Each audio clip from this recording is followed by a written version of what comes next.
Playoff basketball is heating up, and Carboni's Pizzeria wants to fuel your Game 2 watch party Wednesday night. Stop by one of 30-plus locations, score delicious pizza, and get ready for the playoff grind. Order today at carbonispizza.com. Couple 13-14 pastime common. He's 10 and B. A couple of text messages that say there's video evidence of his three of his blocks hitting the backboard first. I didn't say that there weren't. There's no room for crybabies in the NBA. You want me to go back? There's video evidence that both McDaniels and Ant traveled at least 2 times each and were given the basket, and they traveled. I mean, they're going to miss them. They're not going to get them all. Yeah, I'm sure there was a couple that were goaltending. That's not what we're saying. It happens every single game. There are calls that are made and calls that are not made, calls that should have been made and calls that shouldn't have been made. We won the game. We had Wembanyama work his tail off, and I think it did affect them. We're in a good spot right now. We're up one game. Look, I know they can't. I'm already looking towards Oklahoma City. I don't think that San Antonio can beat us. I think we have too much, moxie's the right word, but I'm looking past the San Antonio Spurs and looking for a collision course in the Western Conference Finals with the I think it's going to be the Wolves and the Thunder in the Western Conference Finals, and you're on your own. That's exactly what I think, too. I couldn't agree with you more. Time now for 534, brought to you by the Willow River Company. Time now for 5 questions. Well, actually 3, but 5 sounds like more than 4. Brought to you by Willow River Company. Question number 1. Time now for an in-depth look at the state of hockey.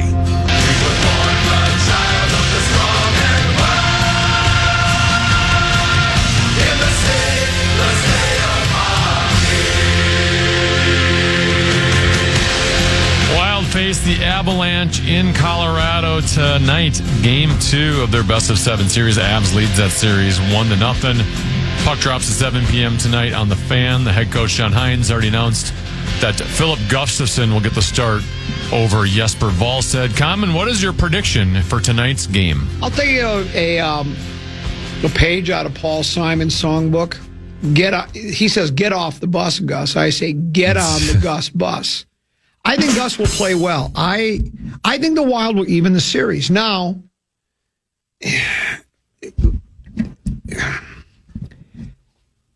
we talked where I was doing the old, why are we afraid of Colorado? Why are we afraid of Dallas? They should be afraid of us. I can see why we're afraid of why people are afraid of Colorado. That's a really they're fast, they're physical, they can score. They're speedy. Yeah, and it's hard to keep. They play a skill game. They do play a skill game. I would. This is maybe a little bit of a homer in me. I think it really. This is probably as obvious as it comes. If Gus rises to the occasion and doesn't give up 9 goals, I think we got a pretty good chance to win. I'm sorry, 8. 1 was an empty netter. If Gus doesn't give up 8 goals, I think we have a pretty good chance to win. I like our chances. I mean, it was a 1-goal game, right? Because forget the empty netter. It was a 1-goal game. That was a 2-goal game before the empty netter, but yeah. Right. But I like our chances. I mean, because we were with them, we hung with them the entire game, so I like them. How about you? I definitely think both teams are going to be playing a little bit more defensive-minded tonight. Not that both teams will. Colorado just has an innate offensive instinct, so it's not like they're just going to do the Jacques Lemaire neutral zone trap all of a sudden tonight. But they were leaky defensively as well. Even they haven't announced who's going to start in goal for them tonight. They're keeping it secret right now. Who is their backup? Brzgavlov? Both their goalies, I know statistically, were pretty good this season. Is he from Lakeville South? Not that I know of. I think just Jake Ottinger is. Is he from South or North? I can't recall. Ottinger. I think he's North, but I don't. Yeah. I'm not 100% certain. I just know he's from Lakeville. Very good. There's another Lakeville kid on the team too. On what team? On Colorado. Who's that? I don't know. I heard him name, and Deuce looked it up, and I know there's a Warroad player. Oh, the guy who scored the goal from the other night, Kaminsky. Yeah, I wasn't even aware of him. Yeah. But they got another Minnesota player, Brock Nelson, from Warroad. So they are the state of NHL hockey, I guess. I don't know.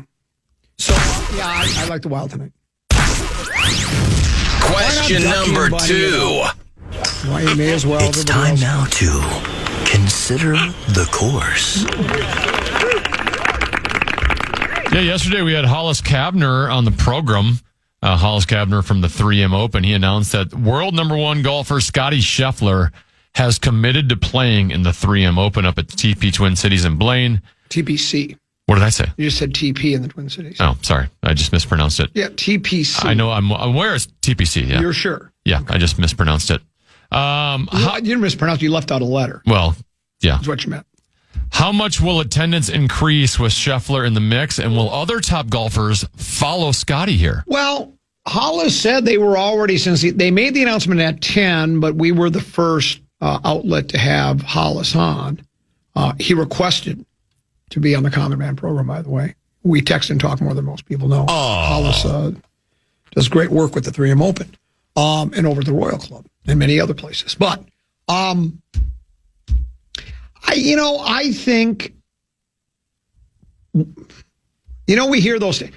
Per capita, there's more people that golf in Minnesota than any other state in the country. And so we are a golf-loving state. We've always turned out for professional golf. We don't generally get a lot of it. We never had a regular tour. I mean, we had a regular tour stop back in the olden days, but, in the last 30, 40 years, nothing, and so we'd get we've had the U.S. Open and the PGA Championships a handful of times out at Hazeltine.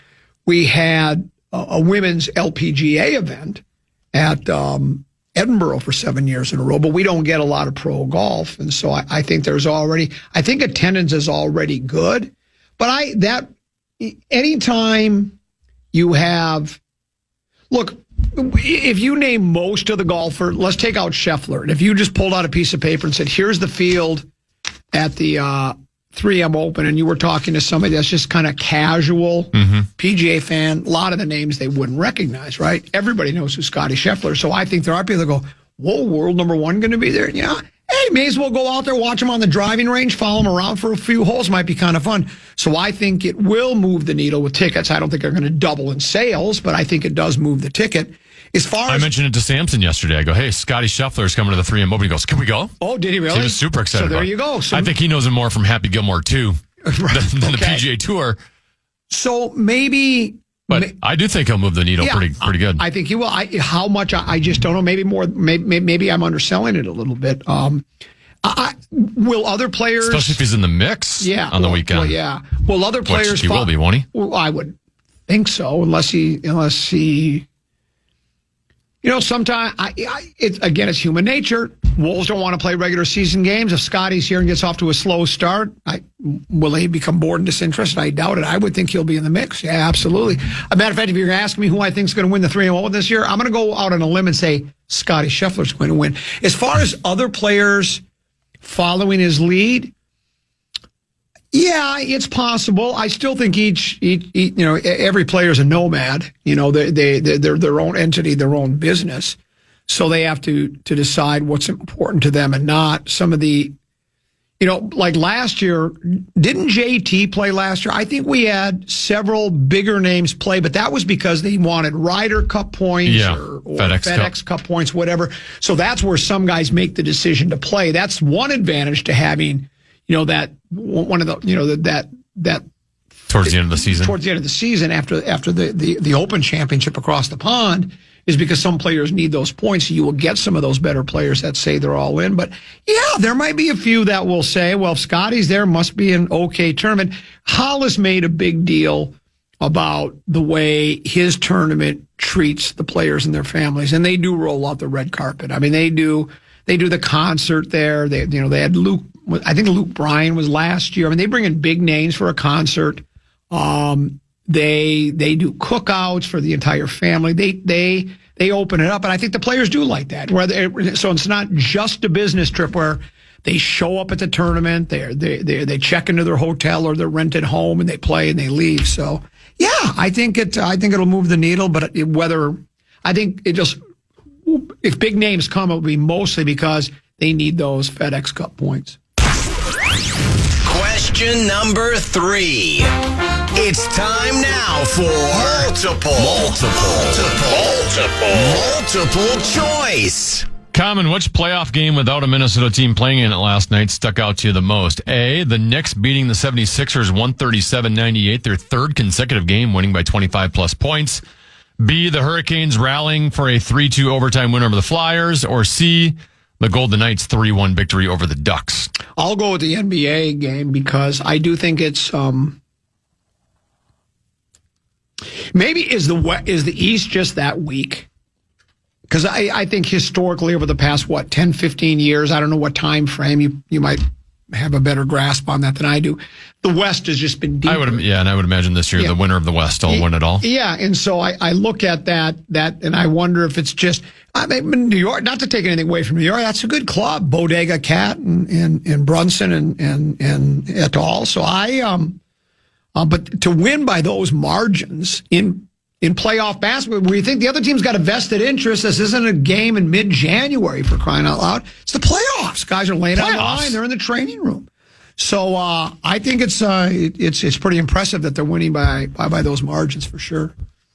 And that's it for today's edition of 5 questions. Well, actually 3 questions, but 5 sounds like more than 4. By the way, what did I do with my cheat sheet? Here it's right in front of my face. 534 brought to you by our friends at Willow River Experience, and they also do irrigation startup. Whether your current system's broken or you're installing one for the first time, you need professional help. Willow River specializes in irrigation systems that deliver even coverage to all areas of your lawn, garden, improving the health of your landscape. They make it easy for you to get the right system installed, maintain, and repaired to keep your outdoor spaces beautiful. If an irrigation system needs to be repaired, or if you just want one installed, Willow River. Go to willowrivercompany.com, willowrivercompany.com. Tenavy, do you have a keyword? I do. The Fan and BigDeck.com. Want to give you a shot to win bonus bucks with our national cash contest. Just enter the keyword fun at KFAN.com. For your shot to win, the keyword is fun. Enter now at KFAN.com.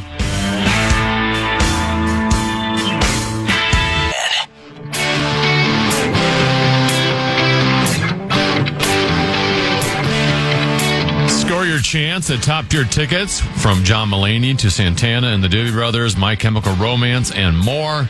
Don't wait. Enter now at KFAN.com. Keyword contest.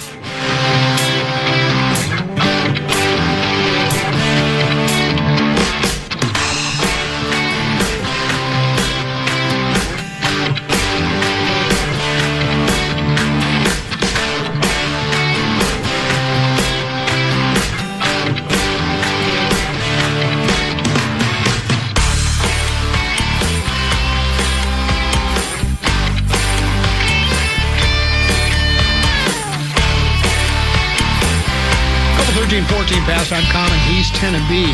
A lot of bitterness, a lot of snarkiness, a lot of anger here on the Bradshaw and Bryant KFAN text line. Assuming so, my comment to today's show is the common man talks too much. The hell am I supposed to do? Sign language?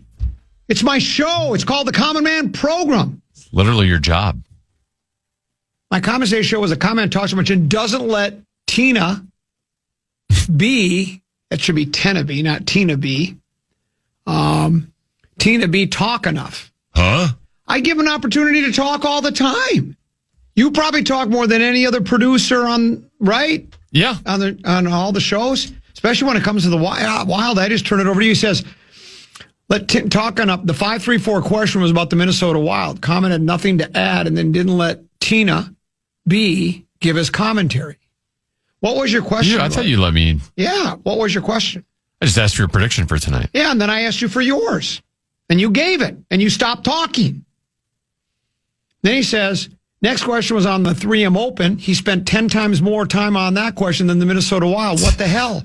So now he's timing how much. So is that how we're going to judge? This reminds me of occasionally you'll hear of like youth hockey parents that have like stopwatches in the stands. Right. And they're they're hitting start and stop when their kids out on the ice to determine how much ice time they're getting compared to the others. So it's just like, calm down. I'm sorry. Guess what? Saturday, 10 until noon, you're not going to hear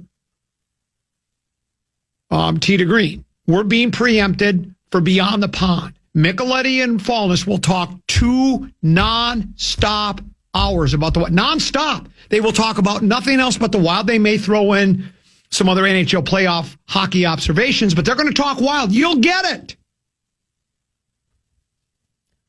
He asked me about the 3M Open, and he asked me, it was a double-edged sword question. Yeah. It was 2 questions in one. Will Scottie bring other players here? And will Scottie sell tickets? Here's a prime example of how fake news gets started.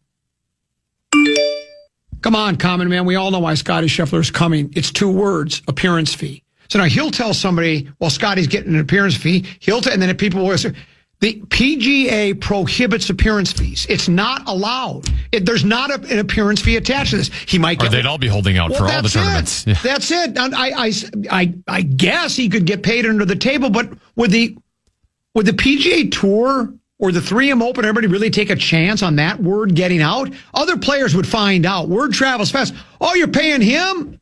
Well, guess what? I ain't showing up unless I get some money. It's the most preposterous thing, but that's how stuff happens. It has nothing to do with an appearance fee. I guess it could be under the table. I guess that's possible, but I think that's highly unlikely. Because the other thing is, Tenneby, could you Google how much Scottie Scheffler's made playing golf and what he gets on endorsements? It's like, so what are you going to offer him that's going to make him want $500,000? No, that's nothing to sneeze at, but can you make that last? $500,000 after taxes, you're talking about $300,000. Spend, save, invest, use, flaunt. Can he make that last? I don't know endorsement money. I don't know how much you got paid to do Happy Gilmore too, that kind of stuff. Right. But just in career earnings on the golf course, $110 million. And then, he does take that money. He invests. He saves. He's not going to come because of an appearance fee. They can't pay him enough. But that's how fake news gets started. So now he'll tell somebody, it's an appearance fee. That's what it is. It's 2 words. Just like he was so assured of it. Just 2 words, Common. It's an appearance fee. No, it's not an appearance fee. That has nothing to do with it.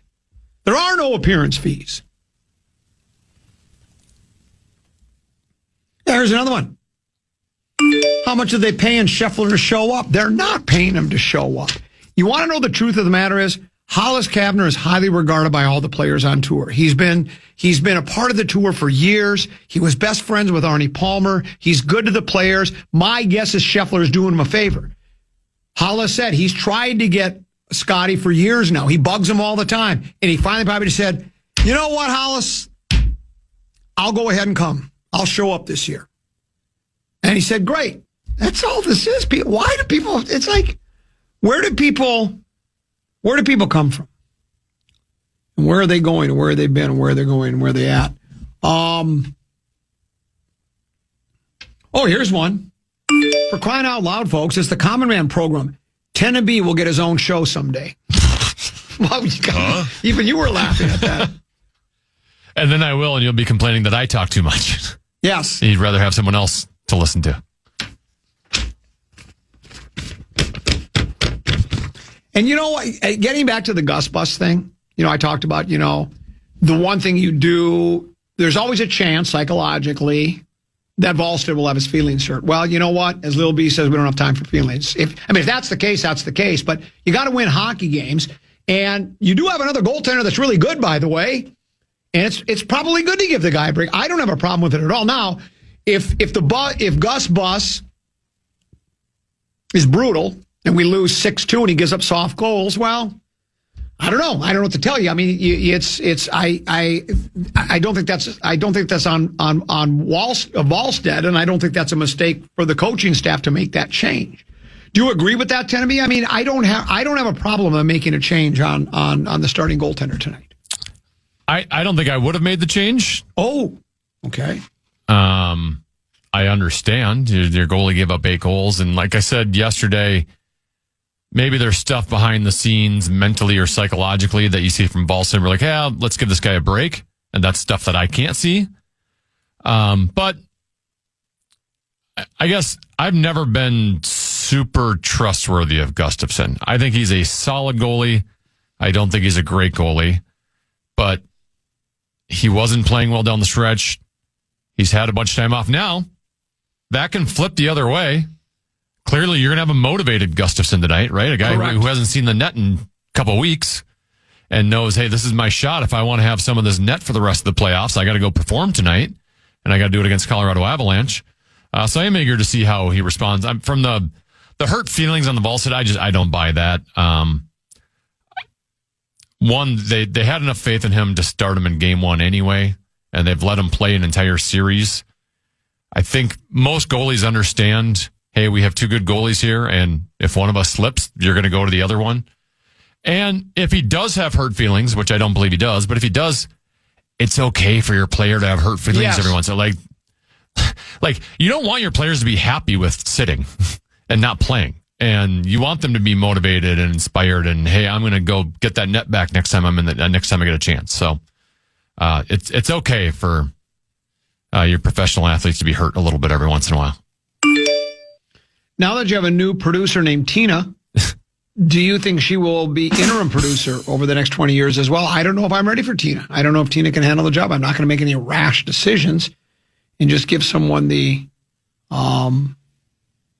Do I need to make some changes? No, I don't think. I think you're to become fine. Tina. Well, you maybe could raise your voice.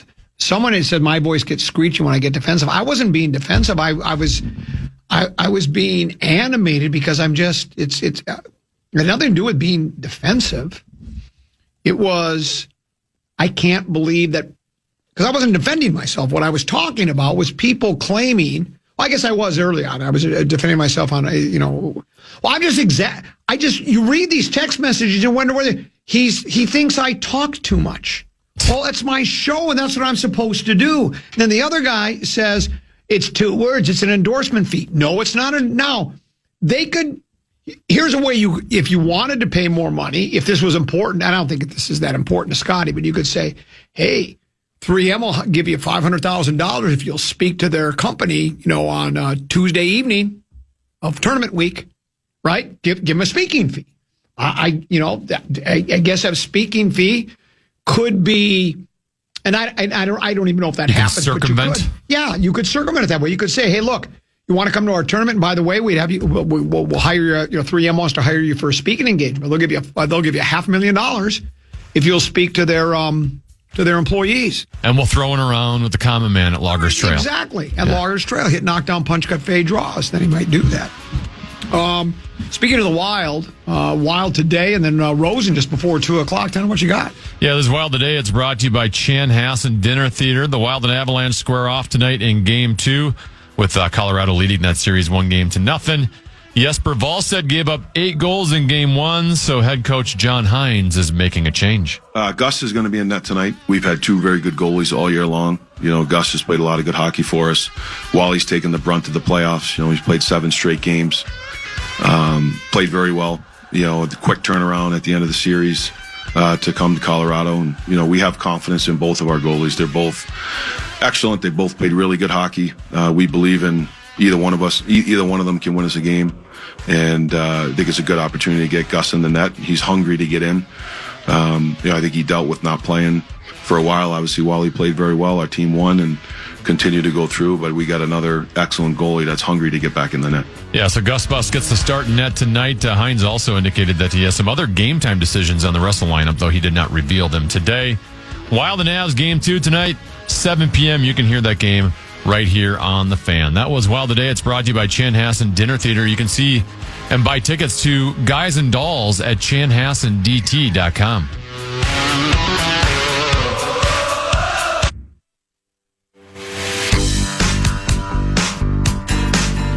Get ready for great women's soccer when Minnesota Aurora returns to their home opener on May 21st at 7 p.m. at TCO Stadium in Eagan. Tickets for all games are on sale now at mnaurora.com. You can sign up to win tickets to the home opener right now on the contest page at KFAN.com. I just can't listen to Cities 97 anymore. They play too much music. It's like, It's about the music. yeah, well, that's what I thought. I mean, that's why you would listen. You're listening to the Common Man program because I think you want to listen to him talk. Here's another text message. Common just trying to hide those fat appearance fees Grandview Lodge dishes about year after year. I'm not hiding from that. Huh?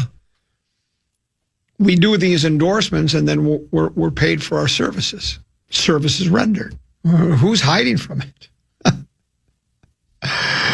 Pretty hard to hide from it when you're basically saying, once I get north of that Nook County line, my problems are behind me. Here's one that says, you seem to just like the Wolves winning. And he's got those smiling emojis or whatever they are with the tears coming down. How can you dislike a team that's on their way to a third consecutive Western Conference Finals? Well, I had to respond to that. I go, true, this Common doesn't care if the local teams win or lose. Just like the local teams don't care if Common wins or loses in the ratings, because they don't. I've mentioned that before, Tim. Do you think that Ant's going? He didn't even know who I am, and if he did, do you think he's out on the court going, "Boy, I sure hope Common gets a good report card"? And so, no, I prefer they win. It makes our jobs easier. And I like the distraction of daily life. I think it's exciting that both teams finally, the Wolves have actually gotten out of the first round of the playoffs the last couple years, but leading up to that, until they got out of the first round of the playoffs, what is it, 3 years ago now? Or 2 years ago now? They had only done it once in 03, 04. Terrible team, terrible city. It's after a while, it's like it's the same old team. They had 7 consecutive playoff appearances under McHale and Flip, and they got bounced in the first round every time. Every time. One and dones. And then the Wild, they've also been the one and dones. One time, 03, 04, Western Conference playoffs. Did they get out of the first round though once and lost in the second round, like a couple in 2015? times. 2 years in a row there, they did, yeah. So and they ran into the Blackhawks. He says, dislike the Wolves. I don't care enough either way. And I hope people don't take that wrong, because my job is to look at the results of the low. Part of it is. I mean, somebody else said, I love this text message even better. Where is it? This one, this is a good one. This one says, where the hell did it go? Oh, yeah, here it is. He goes, no, that's not it. The one was, there was one that was, that basically said, we need more of just the repeated, nonstop, nonsensical bits, because that's what people really come for. So, yeah, I mean, it's better when the hometown teams win. I like parades, but my job is to just, okay, here's what happened in the game. Here's the esoteric approach takes a different, it takes a different approach to it too. It sees things a little more differently than other people do. For whatever reason, everybody observes a game differently, okay? And they take a look at the game and they go, here is the reason this team won, or why this team lost, or why the game went in the direction that it did. And there are differences of opinion. That's what, what makes America great is everybody's entitled to their opinion. The other great thing is you don't have to listen to them, and that makes it great.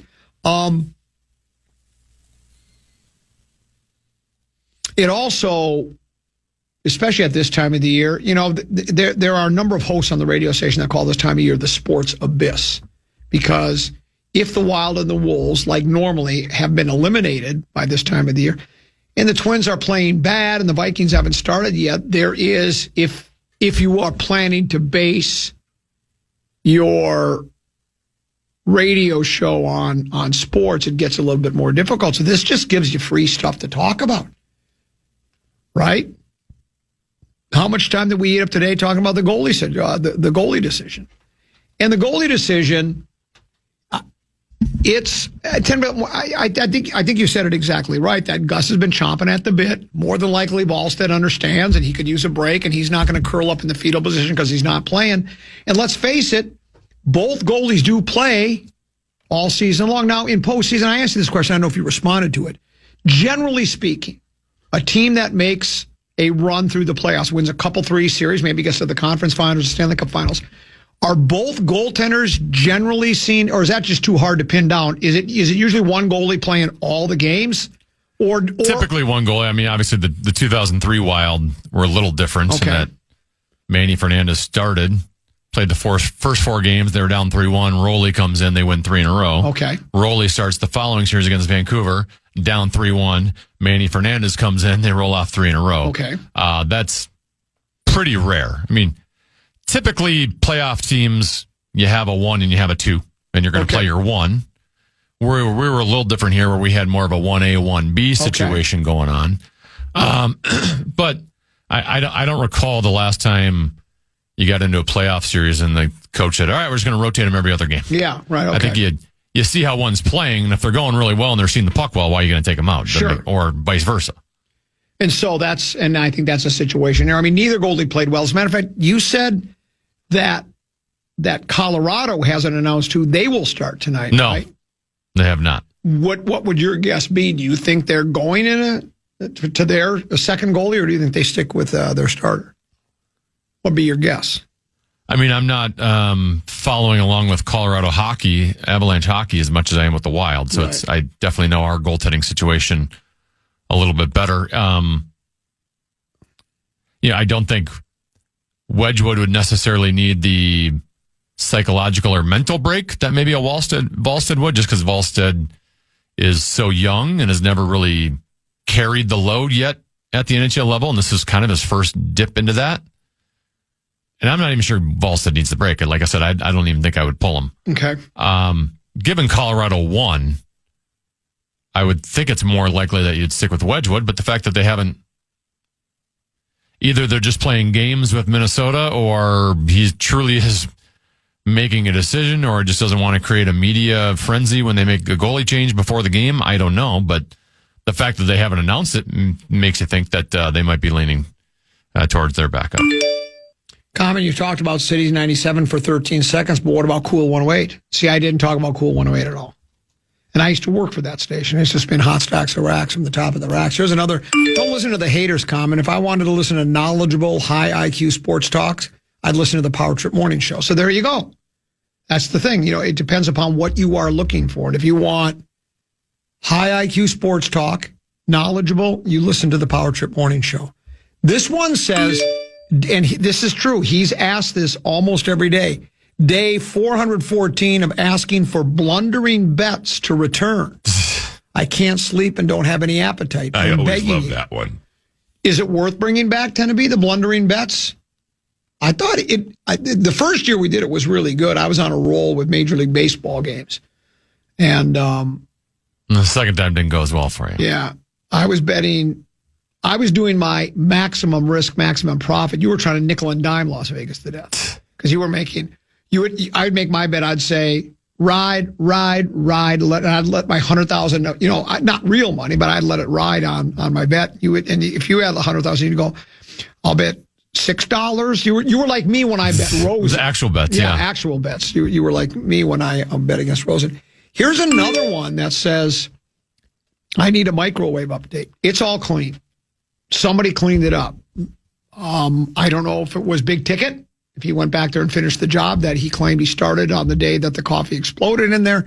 But I can tell you, I used the microwave the other day, and it seems to, other than a little spot here and a little spot there, a spot here, it wasn't just completely, it's not as it was the day we discovered it, when Tenneby did his Columbo investigation and found the coffee cup that had the name on it. So it's been solved, and it's okay. We're not... Oh, here's the one. For my money, you're spending way too much time talking about legitimate sports topics. You'd better be careful. You're going to lose the Nothing at Noon title. Let's hear more overused, tired, and cheesy bits. Yes, that's what we'd like to hear. Tired, overused, cheesy bets.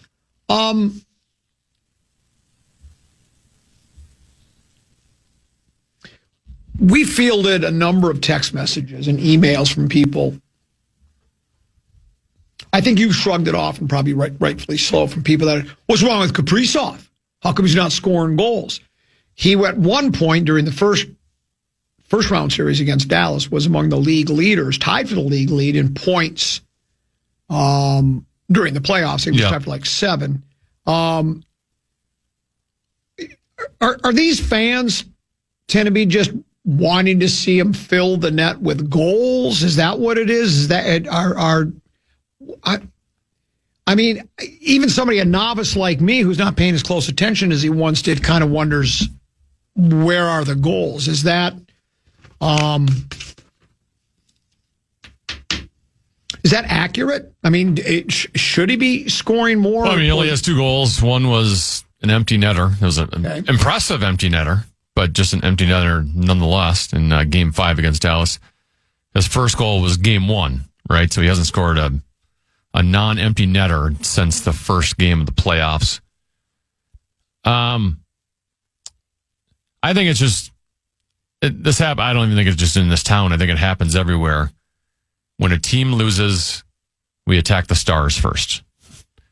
And so when the Wild were trailing in the series against Dallas, it was Kaprizov's not good enough. Now the Wild lose Game 1. Now the Kaprizovs are not good enough comes out. Even though after Games 5 and Game 6 against Dallas, I didn't hear a lot of complaining about Kaprizov because we won the games. I think now Kaprizov's coming off a bad defensive game. I was more annoyed with that aspect and element of it than the fact that he didn't score. But he had some offensive chances in Game 1. I know he only had 1 shot on goal, but he set up Hartman a couple different times, and Hartman didn't finish. I'm more offended by his defense in Game 1. I think that'll be cleaned up because that's really what he did well. Against Dallas, when he was on the ice, the other team wasn't getting chances. So it's more than just scoring goals. It's also, are you playing in the offensive zones that the other team is not, compared to playing in your defensive zone? And he wasn't playing in the defensive zone in Dallas. So was he light the world on fire against Dallas? No, but he was good. He was good in the Dallas series. So I think the complaining has been overrated. Matt Boldy didn't do anything the other night against Colorado. But, now it's a little unfair because the Wild have played more games than most teams that are in the playoffs. Okay. But Quinn Hughes right now leads the league in playoff points with 11. And Boldy and Kaprizov are tied for second with 10. So what are people complaining about? And offense was not, to me, like complaining about Kaprizov's goals after Game 1 is not the time to do it. They scored 6 goals. The offense was not an issue. Getting back to the Wallstead. I would also like to say, hockey's a team game. Yeah. This isn't the NBA where you can go, all right, throw the ball to Anthony Edwards at the top of the key and let's ISO him and everyone else is going to spread out and let him go one-on-one. Right. Right? I get it. Your big players have to step up at the biggest times, and I think there's going to be more of that from Kaprizov in this series because he'll have more space than he did against Colorado. But it is a team game, and there are other elements involved, and part of that is his line mates. And and even Kaprizov even said, "Yeah, I need to score more goals," and he will. When you played he's a good player. When you played the soundbite, did you play the soundbite from Hines? You did, right? I did, yeah. On Wild Today. Yeah, on Wild Today. Could you play that again? Yep. Gus is going to be in net tonight. We've had 2 very good goalies all year long. Gus has played a lot of good hockey for us. Wally's taken the brunt of the playoffs. He's played 7 straight games. Played very well. The quick turnaround at the end of the series to come to Colorado. And, we have confidence in both of our goalies. They're both excellent. They both played really good hockey. We believe in either one of them can win us a game. And I think it's a good opportunity to get Gus in the net. He's hungry to get in. I think he dealt with not playing for a while. Obviously, Wally played very well. Our team won and continued to go through. But we got another excellent goalie that's hungry to get back in the net. He also went on to say, not part of that soundbite there. I want to make sure that I wasn't, I don't like repeating myself. It says Gustafsson won his only game against the Avalanche in the regular season, making 44 saves in a 5-2 win February 26. But he was passed over at the start of the playoffs after Valser was solid down the stretch and Gustafsson sputtered, dropping 4 of his last 6 and giving up 5 goals in 3 of those losses. Hines said, it's hard when you're the veteran goalie and feel like you played well enough to get an opportunity to play and the other guy goes in. And at that point in time, it could be a little bit of a negative response. But his was, I understand the decision. As it went on, he wanted to get into the net, but his attitude towards the team and towards Wally was top shelf. And I thought his work ethic, practice habits were very good. Because a player could pout, right? Let's say, for instance, you're scheduled to do your show from 10 until noon on Saturday, and all of a sudden you're bumped for that. Did I pout? Hell yeah, I pouted. What do you mean I'm being bumped? Common ping guy in Master Professional Craig Warrior being bumped for Fallness and Micheletti? Really? It's a shot to the ego, too. Well, it was a shot to the ego. Certainly it was. And I groused about it, and I was bitter about it. I wallowed in self-pity for a while. But now I've moved on with the rest of my life and said, okay, if that's what the program director feels is best for the team, being the fan, then I'm all in, I guess. So I'm all in. I understand the decision that was made, and that's what you... But now you're hungry for the next time you're on Tee to Green to prove... That's exactly right. The naysayers wrong. And that's why, we've decided we're going to talk about, and Abbott warned me about this. This is going to be I'm about to say something controversial. That's interesting. I think I'd rather play a Bellata ball than a Surlin cover ball. Oh my gosh. You're above average at that. Did you ever think you would hear me talk about the differences between a Bellata ball and a Surlin cover ball? I don't even know what those are. It's controversial. Well, you won't be able to hear 10 to noon this Saturday when I describe it. I tuned in at 10 a.m. last week hoping to hear some of that talk. But you're not going to hear it because you're going to hear Fallness and Micheletti go on and on about the Wild. Huh? Just on and on and on and on. And this is till further notice. It's week by week. Week by week. And I've got my entire schedule, my life. So I guess I could actually blame the Wild. If they'd have just won and done like they normally do, this wouldn't be an issue right now. There'd be no hockey. There'd be no Beyond the Pond right now. But there is Beyond the Pond, and it should be good, I'm assuming.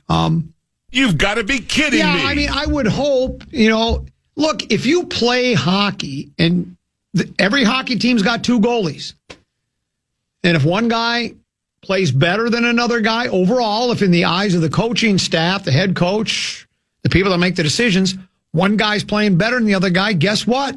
If you're the guy that they don't think is playing better, you're going to be on the bench.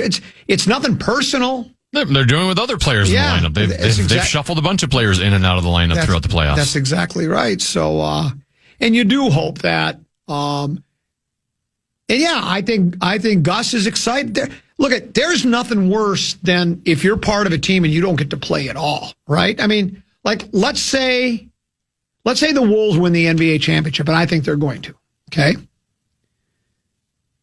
How many guys on that team have been DNP/CD? Is that what it is? Did not play coach's decision? Joe Ingles, and there's several others. And there will be some we could get other than Balanger. Yeah, other than maybe garbage time if there's a blowout. Like if you're the Knickerbockers and you're blowing, but you're probably grabbing people from the crowd to ask them if they want to play. You're letting Spike Lee get into the game at point guard for a couple of minutes. You'll win a ship and you'll have a ring. Will you really feel like, though, I mean, if you didn't play at all, you didn't participate in any way other than scout team, shoot around in the locker room going, 1, 2, 3, Wolves. Otherwise, you didn't really contribute on the floor during the game that mattered, right? So everybody wants to play, so I'm sure Gus will be pumped up tonight. It's like, here we go. I'm going to, I don't know if I've ever seen him pumped up. Really? Is he? Well, I mean, pumped up inside. But that's what I'm saying, though. Like, he is just the most mellow, even, like he doesn't, like Volstead, you see him get pumped up, right? But after he wins a game in a shootout during the regular season, he's coming out doing his little sliding, pump fist celebration. Gus never shows any emotion. So, it'd be interesting to see him pumped up. Right. Yeah, I guess what I meant is inside, he's excited to play. I mean, he might not show it